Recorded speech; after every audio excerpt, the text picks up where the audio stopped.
Hey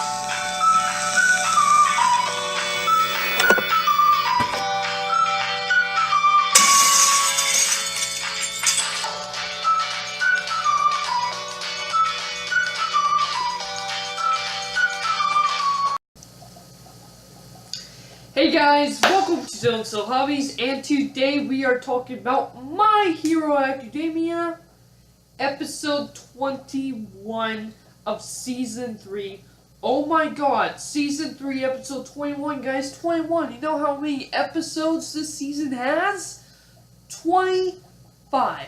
So that means we are on episode 21. That means 4 more episodes left.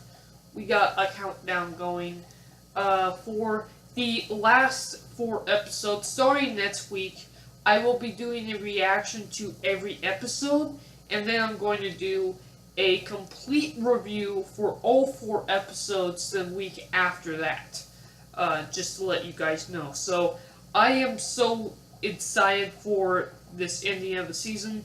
I'm a manga reader, so I of course already know what's gonna happen. And being a manga reader, and when I read this entire arc that's going on in the anime right now, I have to admit, the manga, this is a very important, essential arc. It really is for the future events of My Hero Academia. I truly believe that.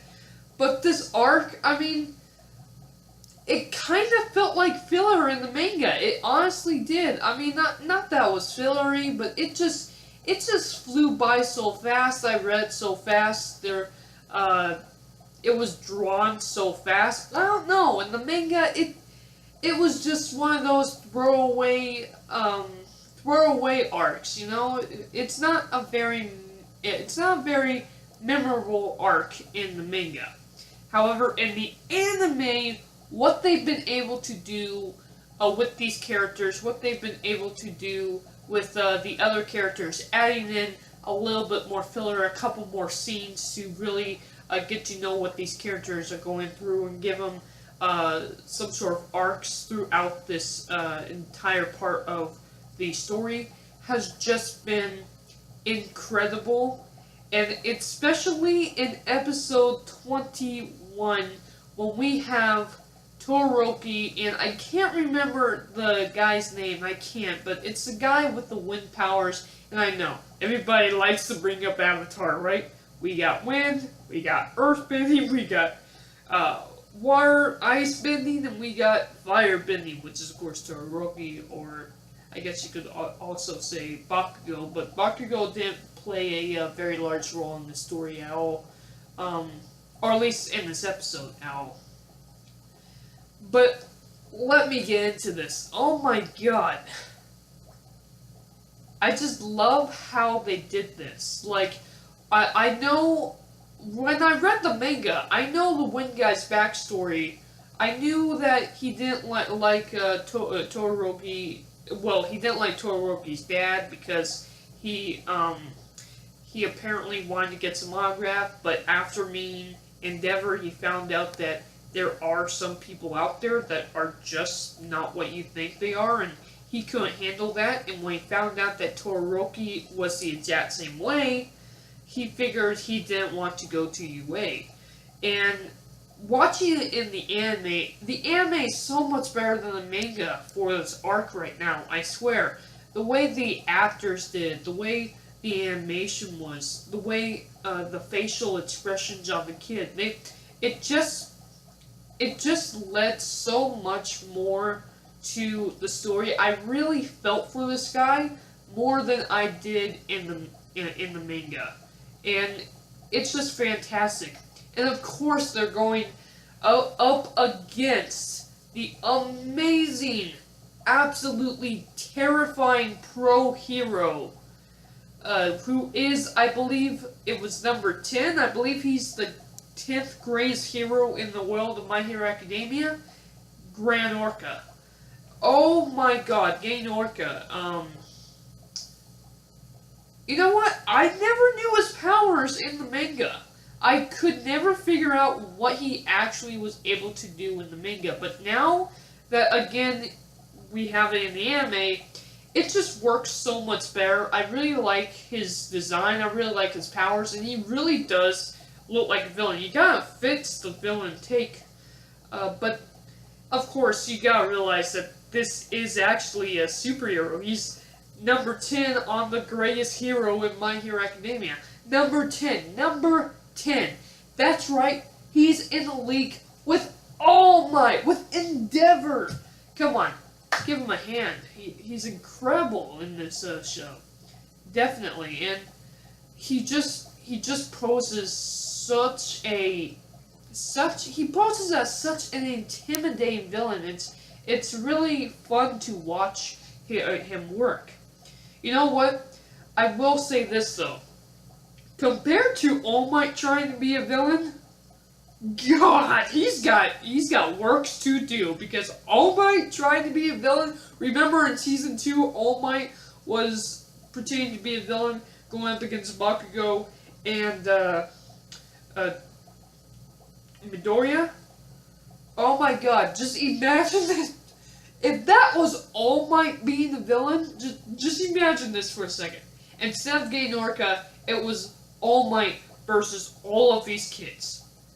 And even though you gotta realize that All Might that was fighting Midoriya was not full powered either. That was not even half of his power because of those weights that he had. Not to mention, this is our All Might, not young All Might, not primetime All Might. So, and still, just imagine primetime All Might versus these guys. Oh my God, no one would have been able to pass if that was primetime All Might.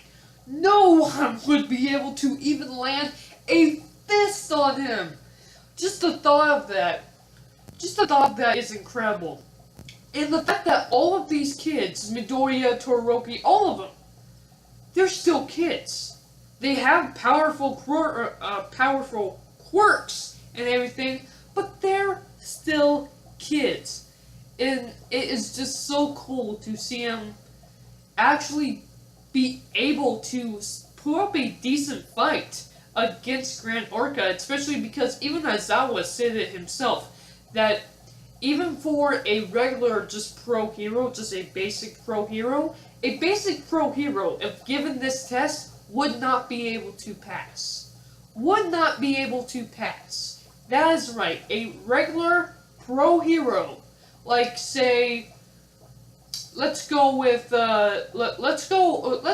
everybody's big favorite, Mount Lady. If Mount Lady had to go up against this in her test, she would have not been able to pass, I believe. You know, because they've made this test much harder, because what they want is, instead of quantity, they want quality heroes. They need quality heroes. They need quality over quantity now. Before, they had a lot of quantity over quality. There was only maybe 10 to 20 quality heroes, but most of the people there was a huge quantity of heroes, but not a lot of quality. Well, now that All Might is gone, and people who believe in Stain's way of thinking are rising up, we're going to need more heroes to basically have really good quality powers and have really good quality to them to fight these evil villains. Especially if anything like, and I mean anything, which you know, what's his name? Shigaraki is still out there. Shigaraki is probably going to be the next All For One. If anything like All For One happens, with Shigaraki still out there, if anything like that happens again, All Might's not going to be there to save the day. And even though we have the top 10 heroes still around, oh my God, if they don't get good quality heroes, they are not going to win this fight. It's that simple, which is why they made the test so incredibly hard. And the fact that these kids are really putting up a really good fight, the fact that these kids are really putting up a really good fight just shows how, not only how incredible their powers are, but how much quality they have to show for it. And especially because, there was that whole thing with the Wind Guy's backstory and his fights with Todoroki. And what I really like about this episode is that we got a little bit more Todoroki here too. Todoroki is, a lot of anime do this. When they get through something, they get through it, and it's never brought up again. But I like the fact that they're keeping what has happened in the past still relevant to what's happening in today's episode. So Todoroki, he's still thinking about how much he pretty much hates his father. He's not over that. He forgot about his father, yes. He tried being a more of a hero, but he still has that gripe against his father, and I like that, because if you had like a gripe against your father like that, or anyone you love, you're not just gonna forget about it. Even if, and he hasn't done this yet, but even if you forgive for that, you probably aren't going to forget. And he hasn't even forgiven yet. He's just gotten through it. He's just getting over it. Eventually, maybe he will forgive it. Probably never, but he's just getting through it. And I like the fact that they're bringing that up in this little story, because it's important to his arc. The problem here, though, and this is kind of a spoiler, so I'm sorry, but I think it's obvious. Todoroki and the Wind Guy are not going to pass. I'm sorry for the spoiler, but guys, they're not gonna pass. It's obvious from what happened in this episode that they lost all of their points. You see, you have 100 points, and you cannot gain more points than that. You have 100 points, and every time you do something wrong, you just get dropped a couple points. Todoroki and the Wind Guy lost a lot of points, so they're not going to be able to pass. Even though at the end of the day, they did end up, coming together and actually working together. With that said, oh my God, when Gain Orca just did his did his sound move and got rid of that all, God, that looked like terrifying. That gave me chills when I saw him come out from all that steam and everything. That was just so beautifully well done. The animation in the show is epic. I don't think anyone's saying it's not, but the animation is so good. It's just great. So yeah, this episode was just fun. That finishes that up.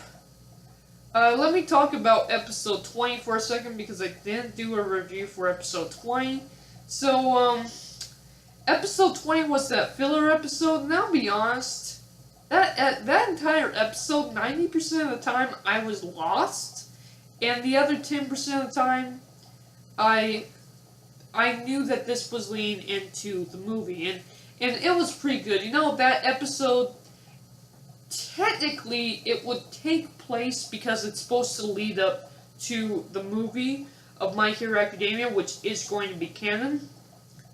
Technically, it takes place, between Season 2 and Season 3. So I would say that entire episode really took place between, after maybe a few days after they all went to the mall and Midoriya met Shigaraki.